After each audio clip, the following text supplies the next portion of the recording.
¡Un forastero! Mi madrastra me exigió $1000 de alquiler en mi propia casa, la desalojé a ella y a sus hijos gorrones el mismo día que mi padre murió. El luto en mi casa duró exactamente lo que tardó en enfriarse el cuerpo de mi padre. Apenas habían pasado 3 días desde que enterramos a don Arturo, el hombre que cometió el error de casarse con una mujer que amaba más su cuenta bancaria que su compañía. Mi nombre es Diego, y durante 5 años viví bajo el yugo de Sandra, mi madrastra, y sus 2 hijos gemelos, Hugo y Mateo. Ellos llegaron a mi vida como una nueva familia, pero se comportaron como una plaga. Mientras mi padre vivía, yo era el hijo invisible que debía ceder su habitación, sus juguetes y su paz para que los niños de mamá estuvieran cómodos. Pero la mañana del lunes, el aire en la mansión cambió. Me despertó el golpe violento de Sandra en mi puerta, no para darme el pésame, sino para pasarme la factura de su codicia. Levántate, Diego, ya no eres el niño mimado de Arturo. Si quieres seguir ocupando este cuarto, a partir de hoy vas a pagar $1000 de alquiler mensuales. Y ni se te ocurra tocar la comida del refrigerador, eso es para mis hijos, gritó ella desde el otro lado, con una voz que destilaba un veneno que ya no se molestaba en ocultar. Abrí la puerta y me encontré con su rostro triunfante, flanqueado por Hugo y Mateo, quienes se reían mientras sostenían mi consola de videojuegos en sus manos. Dice mamá que ahora somos los reyes, perdedor. Si no tienes el dinero, vete buscando un puente para dormir, se burló Hugo, mientras me lanzaba un vaso de agua en la cara. Se creían los dueños del mundo porque pensaban que mi padre les había dejado todo en un testamento que aún no se leía. Me limpié el agua de la cara sin decir una sola palabra. Durante años, aguanté el bullying diario, los insultos sobre mi madre fallecida, el sabotaje a mis estudios y el trato de sirviente que me daban cuando mi padre no miraba. Mi padre sabía quiénes eran ellos, pero estaba demasiado cansado para pelear. Lo que Sandra no sabía, lo que sus hijos, gorrones, ni siquiera sospechaban, era que mi padre y yo habíamos tenido una conversación privada un mes antes de su muerte. Él me entregó una carpeta de cuero azul y una llave dorada. Diego, dales una oportunidad, pero si muestran los dientes, aplástalos, me dijo con su último aliento de lucidez. Sandra pensaba que la casa estaba a nombre de una corporación que ella controlaría. Lo que ignoraba es que esa corporación era una cáscara vacía, y que la propiedad real, los terrenos y hasta los muebles en los que dormían, me pertenecían exclusivamente a mí desde el día de mi mayoría de edad por un fideicomiso irrevocable. $1000, Sandra. Me parece una cifra interesante, respondí con una sonrisa que hizo que su expresión de triunfo flaqueara por un segundo. Pero antes de que te firme cualquier cheque, creo que deberíamos revisar quién es realmente el que está alquilando este techo. Hugo intentó empujarme para entrar a mi cuarto y sacar mis maletas, pero le sujeté la muñeca con una fuerza que nunca le había mostrado. Hoy no, gorrón. Hoy las reglas cambian, le susurré al oído. Sandra soltó una carcajada estridente y me amenazó con llamar a la policía para sacarme por la fuerza si no tenía el dinero en efectivo para la tarde. No sabía que la policía vendría, sí, pero con una orden de desalojo firmada por un juez y mi nombre en la escritura principal. El juego de la familia feliz se había terminado, y yo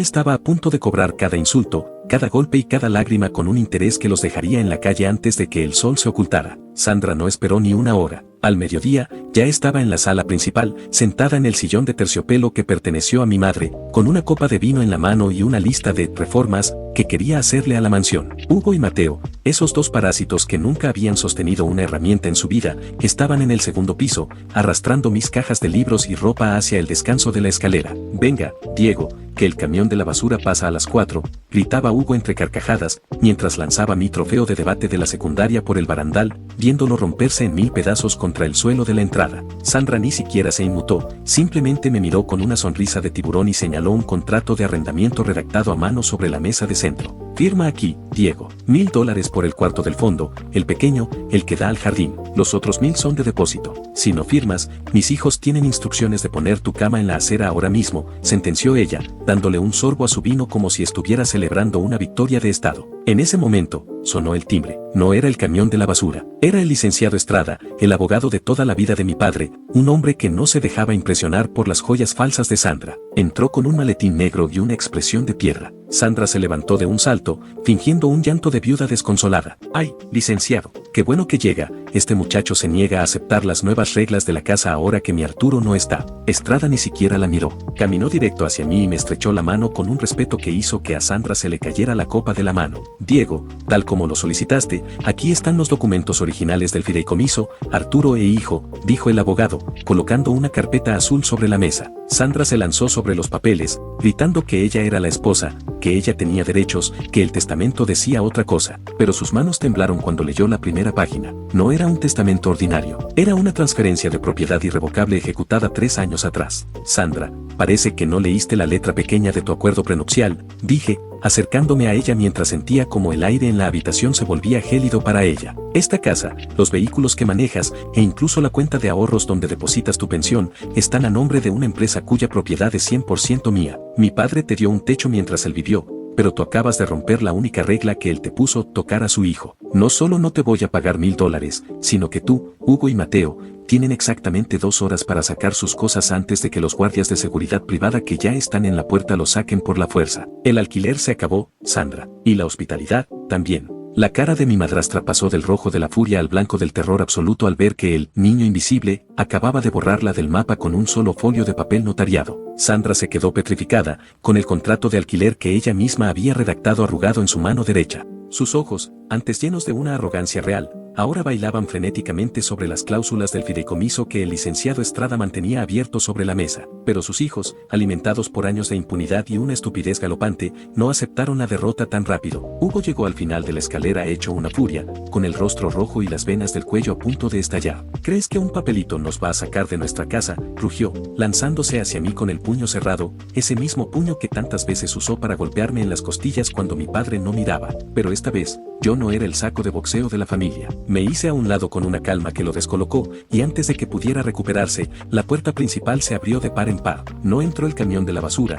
ni la policía local que Sandra pensaba manipular. Entraron 4 hombres de 2 metros de altura, vestidos con uniformes tácticos negros y el logo de Guardianes de Élite en el pecho. No eran guardias de centro comercial, eran profesionales contratados con el dinero que mi padre dejó específicamente para limpiar la casa. Se formaron en una línea perfecta entre Sandra y yo, un muro de acero humano que hizo que Hugo frenara en seco, tropezando con sus propios pies. Mateo, que venía detrás con un bate de béisbol, el mismo que me robó en Navidad, se quedó paralizado en el último escalón, viendo cómo la luz del sol se reflejaba en las placas de los agentes. Hugo, Mateo, bajen los juguetes, dije, saliendo de detrás de los guardias con una frialdad que hasta a mí me sorprendió. Este bate es mío, las consolas son mías y el aire que respiran en este vestíbulo me pertenece. El licenciado Estrada ya les explicó la situación legal. Sandra, tú firmaste una cláusula de desalojo inmediato en caso de conducta hostil hacia el heredero. Exigirme $1000 de alquiler en mi propia casa califica como hostilidad extrema. Sandra intentó balbucear, sus manos buscaban desesperadamente su teléfono para llamar a sus amigos,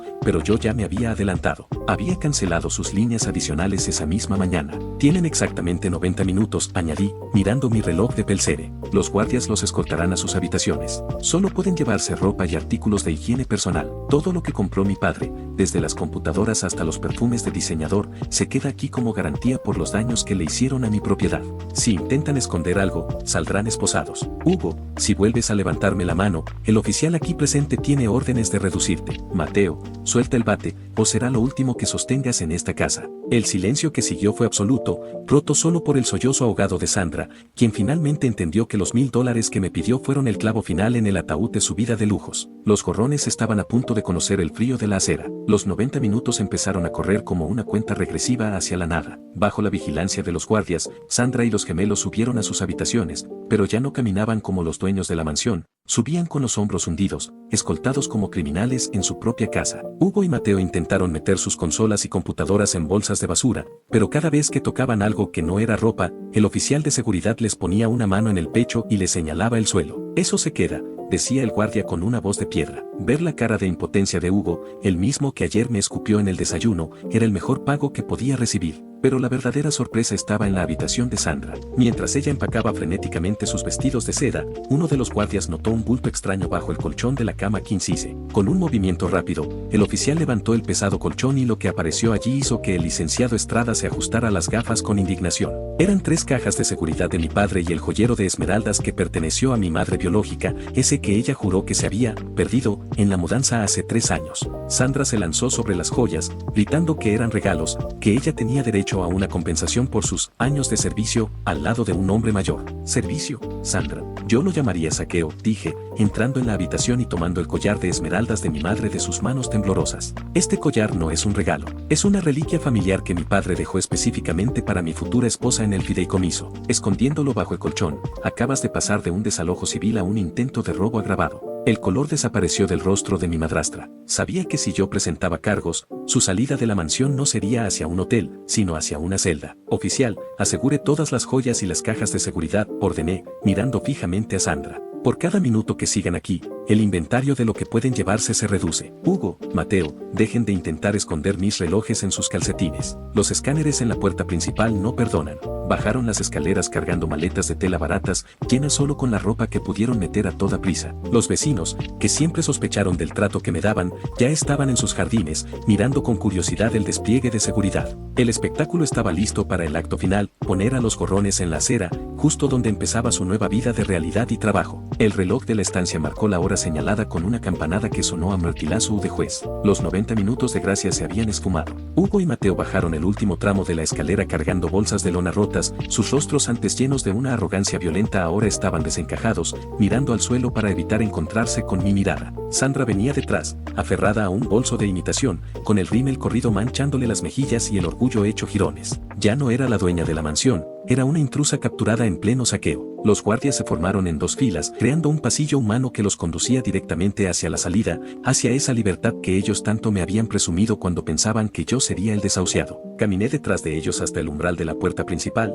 la misma puerta que mi padre cruzó 1000 veces y que ellos convirtieron en una barrera de desprecio para mí. Al abrirse las hojas de madera tallada, la luz cegadora del sol de la tarde inundó el vestíbulo, revelando lo que Sandra más temía, el público. En la acera de enfrente, la señora Martínez y el señor Gutiérrez, vecinos de toda la vida que habían presenciado en silencio como estos tres parásitos me trataban como a un criado, estaban allí, mirando con una mezcla de asombro y satisfacción contenida. Ver a la gran dama de la colonia salir con bolsas de basura en las manos era el espectáculo del año. Espera, Sandra, dije, deteniéndolos justo antes de que pisaran la acera pública. Se te olvidó algo muy importante. Ella se giró con una chispa de esperanza absurda en los ojos, quizás pensando que me había arrepentido, que le daría un cheque o una llave. Metí la mano en mi bolsillo y saqué el billete de $1000 que ella me había exigido por el alquiler de mi propia habitación esa mañana. Se lo extendí con 2 dedos, como si fuera algo contaminado. Tómalo. Considéralo un pago por adelantado por el silencio que vas a guardar sobre mi familia de ahora en adelante, sentencié, dejando que el billete cayera a sus pies sobre el pavimento caliente.